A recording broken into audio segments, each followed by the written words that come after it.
Good morning, students. Our today's topic is work and energy. So, after introducing the topic, the first question which will come in your mind is what is work? What is energy? So, let me introduce you firstly what is the work.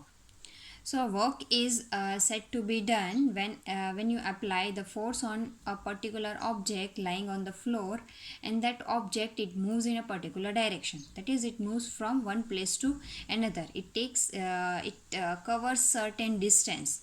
Then we call it as work is done, right?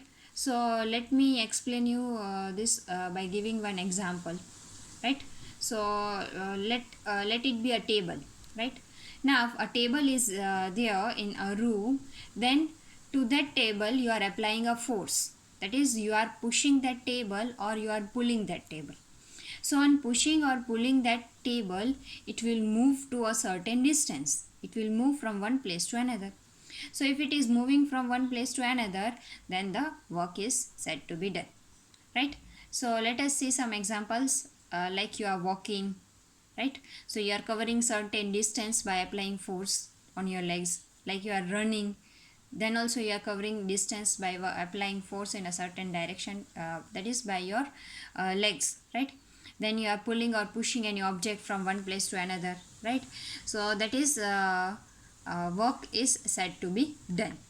Now the second question which will come in your mind is what is energy, right? So energy is defined as a capacity or an ability to do work, right? If you are having energy, if you are having ability, then only your hands will work, and then only your hands will be able to push the particular table that is placed, and then only that table will move. So by applying enough energy on the table, that table will cover a certain distance, right? So that is called as energy.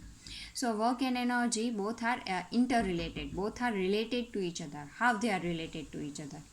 Work is said to be done when certain amount of energy is applied on that particular object, then only work will be done.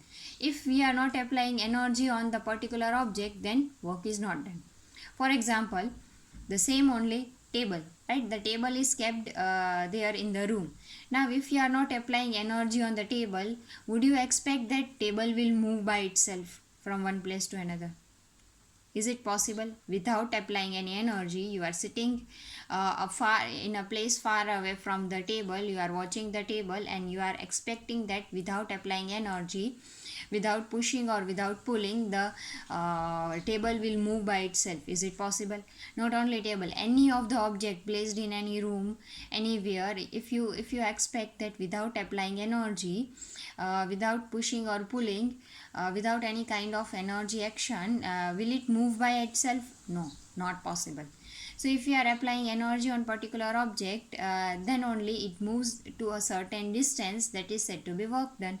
So this is how energy and work are interrelated. Now let us see different types of energy. So different types of energy are mechanical energy, electrical energy, solar energy, light energy, heat energy, and wind energy.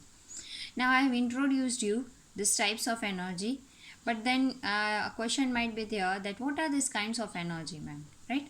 So let me explain you all this energy one by one, starting with the first, mechanical energy. So the energy that an object is having and an object is possessing due to its position is said to be mechanical energy. For example, let me give you an example. Object is placed in at the floor, then the mechanical energy is said to be very less, because the position, that is the height, is not there, right? It is placed very below. Now that only object you take, you lift it to the upward to some height, then the mechanical energy is said to be possessed. That is due to its position, if they are having, that is said to be the mechanical energy. The next is electrical energy. Electrical energy, that is due to electric charge that we are every day we are using in our life, right? Without that, all the appliances, they won't work. So that is fan is there, television is there, right? Then bulb is there. All these kinds of objects we are using, all these appliances, electrical appliances, we are using electric charge, that is energy due to electric charge, that is electrical energy to run them. The next is solar energy, the energy that is generated by the rays of the sun. So the rays of the sun, as it touches the earth, it is having the somewhat heat, that the rays of the sun that generate the energy that is called solar energy.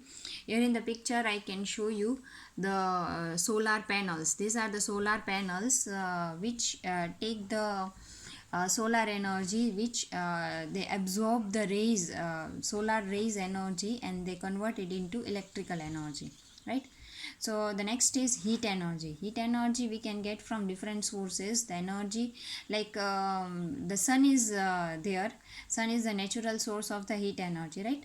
Then the next heat energy we can get by burning of the fossil fuels, like coal is there. Burning of the coal, it generates a lot of heat. So what is that lot of heat generated? It is basically the heat energy. The burning of the fuels like petrol is there, diesel is there, it also generates a lot of heat. So what is that particular lot of heat here? That is nothing but heat energy only, right? The next is wind energy. The wind energy is the energy generated by generated from the moving air, that is called wind energy. Here a picture is there of the wind farm, right? Here you can see this wind farm having the windmill, right? So this windmill, it is having the windmill, it converts the wind energy into electrical energy by moving, right? So the fence of the windmill, as the wind increases, they start moving, attached to one generator, which converts the moving energy, that is the kinetic energy of the fence, into electrical energy. So this is how wind energy is there. That is the energy of the moving air. As the moving air is more and more, it means the fence will move to a faster rate. That is the wind energy. So the energy which I introduced to you up to now, that is the mechanical energy, electrical energy, solar energy, light energy, heat energy, and wind energy. Altogether they are said to be the renewable source of the energy. Now the particular term renewable, which can be renewed again and again, that is they will never exhaust, they will never finish up, right? You can use it for the whole life. So that is the renewable source of the energy.